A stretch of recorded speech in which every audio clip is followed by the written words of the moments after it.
Well, thanks everyone for joining us on another episode of Sales Pipeline Radio. This is Matt Hines. I appreciate everyone who is joining us on the podcast. Really excited to see our numbers continue to inch up. Thanks everyone for downloading the program and listening to these episodes. You can always find every episode of Sales Pipeline Radio, past, present, and future, at salespipelineradio.com. We are featuring some of the best and brightest minds in B2B sales and marketing each week. Today is absolutely no different. I'm really excited to have on the show one of the masters of B2B sales, digital selling, a good friend, Jamie Shanks, on the program today. Jamie, thanks so much for joining us. Matt, thank you so much for having me. You're one of the good guys. Really appreciated getting to know you over the years. And I think, we've got such interesting sort of parallel sort of lives and careers. I feel like, we met at an inside sales conference years ago when we were both trying to get our businesses rolling.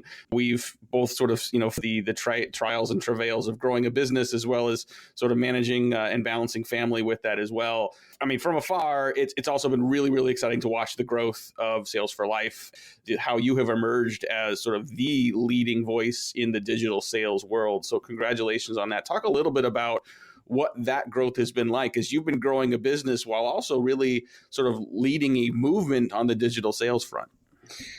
Well, the growth, it absolutely feels like a war of inches. But it's one of those things that every once in a while I do need to reflect. Maybe I do it, at the end of every year as part of my New Year's resolutions. I look back and I think of one of the coolest sayings I ever heard. And it was actually from Robert Herjavec on Shark Tank. And he said, you will overestimate what you can do in 1 year, but you will completely underestimate what you can do in 10 years. And so I've now been on this journey for Sales for Life journey. This is like our 7th year. And I say it's a war of inches because it's kind of like what we teach sales leaders to teach their sellers, and that the only thing you can really control is your own activities. And it's just about every day getting up and trying to serve my customers, teach them things they don't already know. And in a digital community, I'm making videos, writing blogs, writing books, sharing insights, doing business development like everybody else. And there are days I wake up and think, man, I feel like I'm taking 2 steps backwards, but over a period of time, it's clear I'm making headway. Yeah, absolutely. And I think, it's your comment about this being a war of inches, I think is right. I think a lot of people that have not built a business, that have not really tried to sort of build a movement, don't realize just how much work it takes. That, the path to success, there is no elevator. The elevator is perennially broken. You have to take the stairs, and there's no shortcuts to getting that done. You were very much sort of in, the right place at the right time when you were growing the social selling business. I mean, I think as you started to grow your business, social selling really became a prominent factor in the market. And I think still today, we see a lot of companies really continue to invest in leveraging social channels. Talk a little bit about where that has come from. I think there was a lot of frothiness about social selling to begin with, a lot of hashtag social this, social that. I feel like we have settled into a more mature phase where social selling is now a solid part of selling. How do you see that evolution and maturation? Where is social selling today as we sit here at the beginning of 2019? The reality, if you looked at it from a total macro, all sales organizations at a global scale, we are very much still in early adopter, early innovators phase. I've learned this lesson actually through Jill Rowley. So Jill Rowley, the 10th employee at Eloqua in the year 2000. She's a partner in our firm and a mentor. And she talked about the first 5 years that she was a sales professional at Eloqua. It was like beating her head against a desk, explaining what is marketing automation. Okay. By about 2005, 2006, the world started to ask less about the why and more about the how. But we're now talking about the year 2019 right now. And I heard some crazy statistic, like the number of global companies that are actually using marketing automation or marketing automation effectively is a small percentage of the total sales and marketing forces. And I mean, you would know this more than anybody, Matt. And so with social selling, I got into this because I was a failed consultant who needed to develop my own self-propelling business development strategy. And it was at the emergence of LinkedIn was just coming into its own. Twitter was evolving. Facebook, people were using it more. And I saw it as two things. One, it was the world's best research tool. Number two, it was a communication medium that wasn't oversaturated. And so I took advantage of using these tools to develop my own business development strategy and then started teaching people what I was doing. And still to this day, it's an effective complemented business development mechanism amongst other things: phone, email, face-to-face meetings, mailers. It is yet just another tool in the tool belt to help a seller align with a buyer and be there first. And that's ultimately what we try to teach companies. Talking today on Sales Pipeline Radio with Jamie Shanks. He is the CEO of Sales for Life. And Jamie, I think if you go to your website, salesforlife.com, people can find a whole bunch of great content, lots of videos. You've got the definitive guide to social selling for leaders.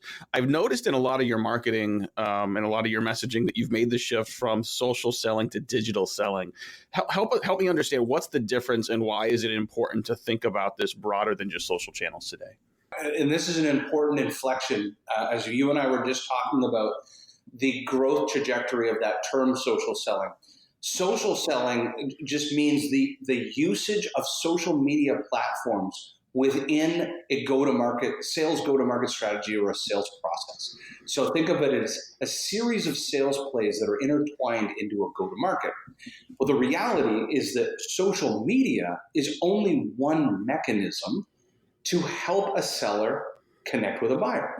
Other digital platforms like video is one, and is soon emerging, and I believe is the next wave, artificial intelligence and machine learning, are all digital data points. Remember, you're using these tools for research, for account planning, for account engagement, for account qualification and disqualification.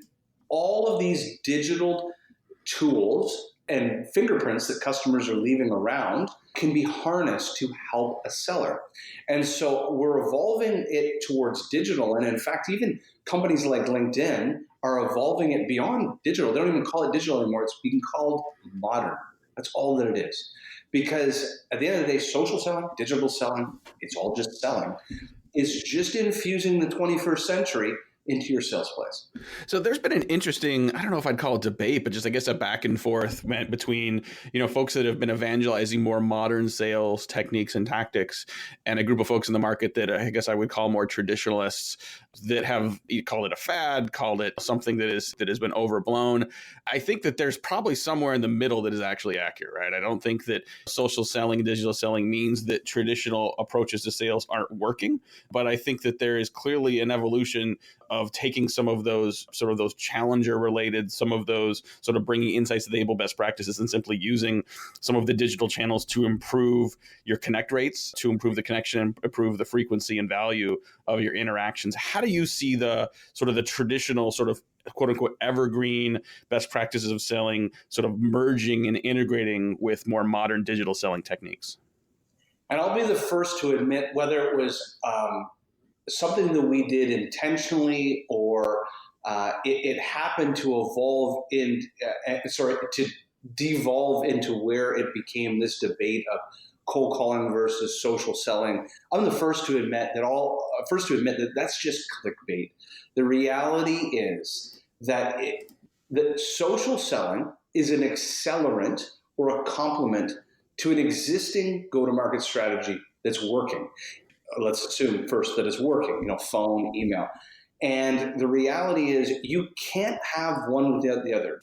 I am not winning deals for my business on LinkedIn, but I am starting conversations on LinkedIn to ultimately win my right into the boardroom, and vice versa. So what the most important thing to take away from this is that this is yet just another accelerant or tool in your tool belt.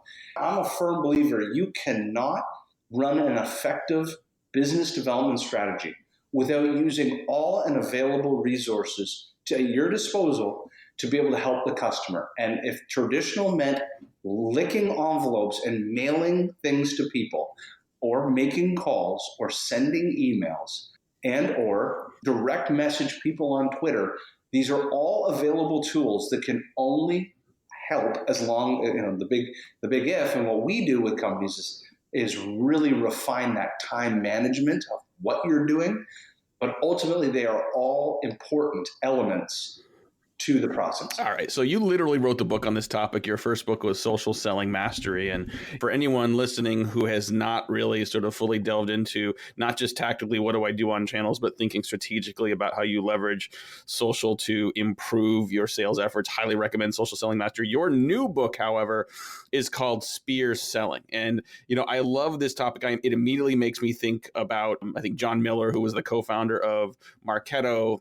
He is the founder, sort of CEO of Engagio now. And I've heard him, and he probably pulled this from someone else, talk about, traditional marketing and selling often looks like fishing with nets. Target account selling is fishing with spears. So I was really excited to see the title of your book really sort of lean into that. Talk about why this topic was what you chose next to write about, and why target account sales development is such an important topic for sales and marketing leaders to understand today. And you just mentioned that analogy of fishing with a net and fishing with a spear.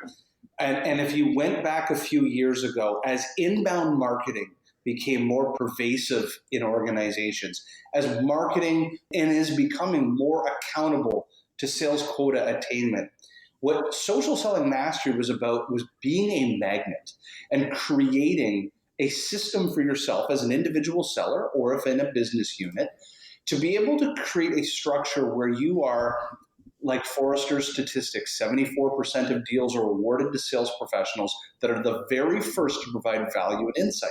So it was about this concept of stealing from Challenger sale. It's teach, tailor, take control. Get there early and shape the deal. The challenge with Social Selling Mastery is it didn't focus enough on the realities of today's global sales forces, in which the seller only has a very small portion of their sales quota attainment being delivered from two external sources, inbound from marketing or from their channel. The vast majority of sellers, I would say anywhere between 60 to 80% of their revenue mix or sales bookings mix, is to be self-generated. And as we as a business evolved and started training global organizations, we saw this time and time again, that the challenge was the seller sits in Texas or is a vertical like the airline industry. And they had absolutely no idea how to start their own business development structure. They didn't understand how to select accounts, and we can get into this in detail, but this is the single most important piece to the long tail success of sales quota attainment. The accounts you select dramatically change the volume, velocity, and probability of deals. Then, what is my account plan? Then, what is my storyboards and sales plays to activate this account? Then, once I activate this account, am I being objective about running with this account, or being objective about replacing this account in a natural cadence? So long and the short was, there wasn't a structure for the individual seller who had 30, 50, or 100 accounts. What do I do next? Because I have to control my own destiny and fish outbound, not just be a magnet for things that could come inbound in my territory. Now, I know we just got a couple more minutes here with Jamie Shanks. He's the CEO of Sales for Life, author of the new book, Spear Selling. Highly encourage you to check this book out. You can find it on Amazon. You can learn more about it at salesforlife.com. And you can also download a free chapter of the new book, Spear Selling, at salesforlife.com. And I think that chapter, maybe last question for you before we got to let you go, is around this social proximity mindset. And I think for you, Spear is not just sort of an analogy, but it's also an acronym, and S stands for selecting the right accounts. Talk about how the social proximity mindset can help you find the right accounts that are most likely to engage and buy. Okay, I want you to picture the average account executive. I want you to sit them in a room right now and ask them, what are the top 5 accounts you're targeting right now? And dollars to donuts, when you get them to actually peel back the onion and explain why they're targeting those 5 or 10 accounts, it's usually a wallet share mindset. And what that means is they've selected an account because it has brand cachet, it's the largest in a vertical or market, it has the right number of employees. And I've seen this before in the boardroom. Somebody in my company thought it would be great if we went after them. There is no more asymmetrical competitive advantage, means a disproportionate competitive advantage that your company has going after that account than your competition, or like-minded companies that sell to that same buyer who are shaping kind of the wallet of the buyer. What I want you to rethink about is, imagine if we thought about our own customer successes outward. And what we have as an exercise for sellers to do is take existing customers of yours and draw a circle around them. And as a spider web, start thinking about the relationships in companies who actually care and would be highly influenced by the success you've already had in a territory or vertical. As an example, when people leave your existing customers, your advocates, and they move on to new companies you're not doing business with, it's 6 times cheaper and easier to sell to someone you've already sold to in the past than it is to find a net new business that doesn't know you. What about the existing customers you have today? Can they broker referrals for you? There's competitors to your customers. There's vendors. There's partners. And so with social proximity means using the strengths of relationships that your company has already forged as the catalyst to prioritizing the accounts you go after. And remember, your competitors have their own asymmetrical competitive advantages, your disadvantages, in which you could be monitoring every account you're targeting and basically raising yellow flags and red flags on these accounts and saying, hold on, you're going to spend the next 9 months going after that account when 3 of their C-level executives used to work at our competitor or did projects with our competitor. That's just a giant waste of time. And so those are just the basis of using this free and available information to help you target accounts where you have strengths, not weaknesses. No, we got to wrap up here, Jamie. I know you got to head out quickly, but I want to thank you for your time today. Where can people learn more about you, learn more about Sales for Life, and then learn more about the new book, Spear Selling? I am a free and available resource on LinkedIn. Just look up Jamie Shanks. Our website is sales4, which is FOR life.com. And the book you can get on Amazon, or you can go to getspearselling.com. And you can get it in all the formats you can imagine, Audibles, Kindle, and then hard and soft. Love it. Well, thank you so much for joining us today.